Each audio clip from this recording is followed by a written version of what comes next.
క్రీస్తునందు ప్రియమైన సహోదరి సహోదరులకు యేసుక్రీస్తు నామములో శుభములు. దేవుని యొక్క కృప మీకు కలుగునుగాక. ఈరోజు దేవుడు మనకిచ్చిన మాట 91 కీర్తన 4.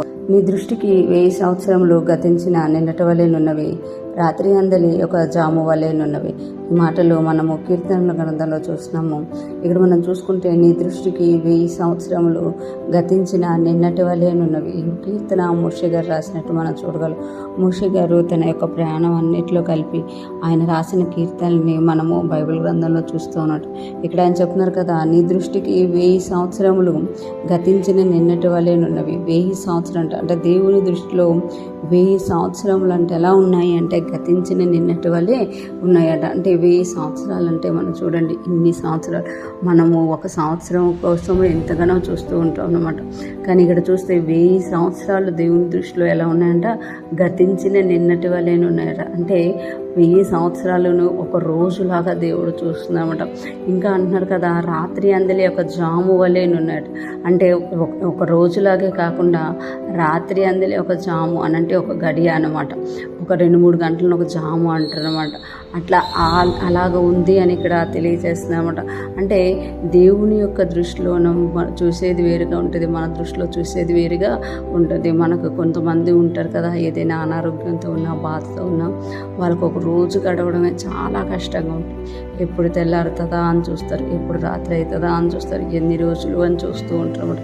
కానీ దేవుని దృష్టిలో అలా కాదు. దేవుని దృష్టిలో ప్రతిదీ కూడా అద్భుతంగా ఉంటుంది అన్నమాట. ఆయన దృష్టిలో అంట 1000 సంవత్సరాలు గతించిన నిన్నటి వలెనున్నాయి, రాత్రి అందలి ఒక జాము వలె ఉన్నాయని చెప్తున్నమాట. మన జీవితంలో కూడా చాలాసార్లు మనం ఇలాగే ఫీల్ అవుతున్నాం. అనేకమైన విషయాల్లో ఏది జరగనప్పుడు ఇంకా ఎన్ని సంవత్సరాలు అని మనం చూస్తూ ఉంటాం. కానీ దేవుడు తెలియజేస్తున్నారు కదా, ప్రతిదీ నా చేతిలో ఉంది కనుక నేను ప్రతిదీ మార్చగలను, కనుక నేను చూస్తున్నాను నీ సంవత్సరాలని అని దేవుడు ఇక్కడ తెలియజేస్తున్నమాట. మనం అనుకుంటాం ఎన్ని సంవత్సరాలు అయిపోయింది, ఏమీ జరగలేదని. కానీ దేవుని దృష్టిలో అది కొంచెంగా ఉందన్నమాట. ఆ జాము దాటగానే, ఆ గడియ దాటగానే, ఆ రోజు దాటగానే దేవుని కార్యాలు మనలో చూస్తూ ఉంటాం. పేతురు గారు కూడా ఈ మాటని తన పత్రికలో ప్రస్తావిస్తూ అంటారు కదా, ఆయన దృష్టికి 1000 సంవత్సరంలో ఒక దినం వలె ఉన్నాయి అని అంటారు.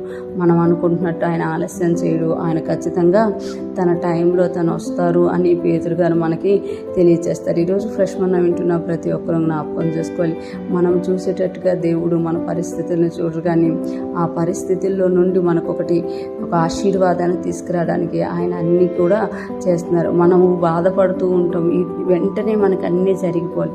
కానీ దేవుడు ప్రతిదానికి ఒక సమయాన్ని నుంచి ఆ సమయంలో ఆయన అది చేసి మనల్ని ఆశీర్వదించి మన ద్వారా ఆయనకి మహిమ తెచ్చుకుంటారు. ఈరోజు ఫ్రెష్ మనం వింటున్న ప్రతి ఒక్కరి జీవితంలో కూడా దేవుని యొక్క తలంపులు, దేవుని చిత్తము నెరవేరినగాక.